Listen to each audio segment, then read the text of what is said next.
नमस्कार साथियों। आज मैं आपसे एक ऐसा प्रश्न पूछना चाहता हूं जिसका उत्तर हर परिवार को अपने आप से पूछना चाहिए। क्या आपके घर में रोज या सप्ताह में कभी पूरा परिवार बैठकर केवल 20-30 मिनट बातचीत करता है? ऐसी बातचीत जिसमें कोई मोबाइल ना हो, कोई टीवी ना चल रहा हो, कोई किसी पर हावी ना हो, हर व्यक्ति अपनी बात खुलकर कह सके। अगर नहीं तो एक बात याद रखिए, जिस घर में बातचीत कम होती है वहां कल्पनाएं ज्यादा होती हैं, और जहां कल्पनाएं बढ़ती हैं वहां गलतफहमियां जन्म लेती हैं। आज का विषय है, क्या घर में नियमित रूप से घरेलू चर्चा करना जरूरी है? मेरा उत्तर केवल हाँ नहीं है, बल्कि मैं कहूंगा ये परिवार की सबसे बड़ी आवश्यकता है, क्योंकि घर केवल दीवारों से नहीं चलता, संवाद से चलता है। घरेलू चर्चा का सही अर्थ सबसे पहले समझते हैं कि घरेलू चर्चा क्या है। घरेलू चर्चा का मतलब झगड़ा नहीं, बहस नहीं, पूछताछ नहीं, डांट फटकार नहीं।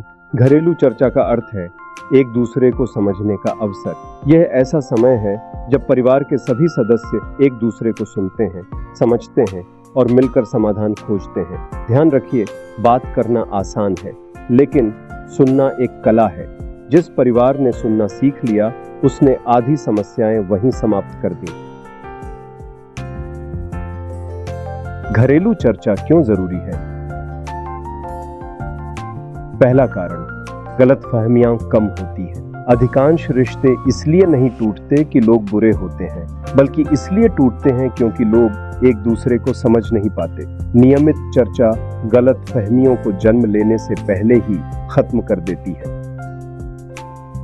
दूसरा कारण, बच्चों का आत्मविश्वास बढ़ता है। जब बच्चों की बात सुनी जाती है तो उन्हें लगता है मेरी भी अहमियत है। ऐसे बच्चे जीवन में बेहतर निर्णय लेना सीखते हैं। तीसरा कारण, बुजुर्ग अकेलापन महसूस नहीं करते।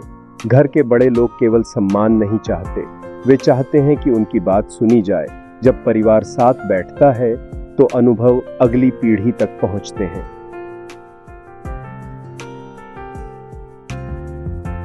चौथा कारण, परिवार एक टीम बनता है। जिस परिवार में चर्चा होती है वहां निर्णय मिलकर लिए जाते हैं, और जहां निर्णय मिलकर लिए जाते हैं वहां जिम्मेदारी भी सबकी होती है। आज परिवारों में चर्चा क्यों समाप्त हो रही है? आज अधिकांश परिवारों में मोबाइल है, इंटरनेट है, टीवी है, सुविधाएं हैं, लेकिन संवाद कम हो गया है। पहले लोग साथ बैठते थे, अब साथ रहते हैं लेकिन अलग अलग स्क्रीन देखते हैं। एक ही कमरे में 4 लोग बैठे हैं लेकिन चारों अलग दुनिया में हैं। धीरे धीरे भावनाएं दबने लगती हैं, शिकायतें बढ़ती हैं, कोई किसी को समझ नहीं पाता। यही दूरी बाद में रिश्तों में दरार बन जाती है। घरेलू चर्चा के 5 बड़े लाभ। पहला लाभ, विश्वास बढ़ता है। जब बच्चों को लगता है कि मेरी बात सुनी जाएगी तो वे गलतियां भी छुपाते नहीं हैं। दूसरा लाभ, निर्णय बेहतर होते हैं। जब पूरा परिवार मिलकर सोचता है तो हर व्यक्ति का अनुभव जुड़ता है। एक व्यक्ति की सोच सीमित होती है, परिवार की सोच व्यापक होती है। तीसरा लाभ, मानसिक तनाव कम होता है। कई लोग बाहर की परेशानी घर लेकर आते हैं। अगर घर में सुनने वाला कोई नहीं है तो तनाव भीतर जमा होता जाता है, लेकिन जब परिवार सुनता है तो मन हल्का हो जाता है। चौथा लाभ, बच्चों का व्यक्तित्व विकसित होता है। बच्चे बोलना, सोचना, तर्क करना, सम्मानपूर्वक असहमति व्यक्त करना, यही सब परिवार से सीखते हैं। पांचवां लाभ, बुजुर्ग सम्मान महसूस करते हैं। उन्हें केवल दवा नहीं चाहिए, उन्हें समय चाहिए। उनकी बात सुनना, उनका सम्मान करना। किन विषयों पर चर्चा करें? हर बार समस्या ही चर्चा का विषय नहीं होनी चाहिए। कुछ अच्छे विषय हो सकते हैं। आज किस बात के लिए आभारी हैं? इस सप्ताह क्या नया सीखा? किसकी मदद करनी चाहिए? घर का खर्च कैसे नियंत्रित करें? बच्चों की पढ़ाई कैसी चल रही है? मोबाइल कितना उपयोग करना चाहिए? स्वास्थ्य कैसे सुधारा जाए? परिवार का अगला लक्ष्य क्या है? कौन किस बात में सुधार करना चाहता है और किसकी आज प्रशंसा करनी चाहिए। ध्यान रखिए, जिस घर में प्रशंसा बढ़ती है वहां शिकायतें कम हो जाती हैं। घरेलू चर्चा कैसे करें? कुछ नियम बनाइए। पहला नियम, हर सप्ताह एक निश्चित समय, जैसे रविवार शाम। दूसरा नियम, मोबाइल बंद, टीवी बंद, पूरा ध्यान परिवार पर। तीसरा नियम, कोई किसी की बात नहीं काटे। चौथा नियम, व्यक्ति नहीं समस्या पर चर्चा हो। पांचवा नियम, हर चर्चा समाधान के साथ समाप्त हो। छठा नियम, आलोचना से पहले प्रशंसा अवश्य करें। एक छोटा उदाहरण मान लीजिए, एक बच्चा पढ़ाई में कमजोर हो गया। अगर परिवार केवल डांटेगा तो बच्चा डर जाएगा।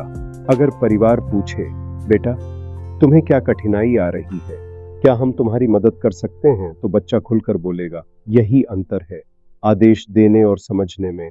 इसी प्रकार पति पत्नी, माता पिता, भाई बहन, हर रिश्ता संवाद चाहता है।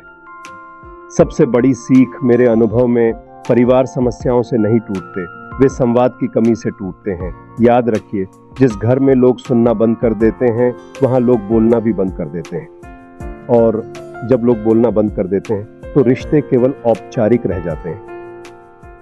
आज से एक संकल्प लीजिए, सप्ताह में केवल 30 मिनट पूरा परिवार एक साथ बैठेगा। कोई मोबाइल नहीं, कोई टीवी नहीं, सिर्फ संवाद। क्योंकि घर की सबसे बड़ी ताकत पैसा नहीं, परिवार के सदस्यों के बीच का विश्वास और संवाद है, और विश्वास केवल बातचीत से बनता है। यदि आपको यह वीडियो उपयोगी लगा हो तो इसे अपने परिवार, मित्रों और रिश्तेदारों के साथ साझा करें। कमेंट करके बताइए, क्या आपके घर में नियमित पारिवारिक चर्चा होती है? यदि नहीं, तो आप इसे किस दिन से शुरू करेंगे? मैं हूं जसवंत सिंह, जसवंत सर जी। हमेशा याद रखिए, जीवन आदतों का खेल है। यदि संवाद को आदत बना लिया जाए तो रिश्ते जीवन भर मजबूत बने रहते हैं। धन्यवाद।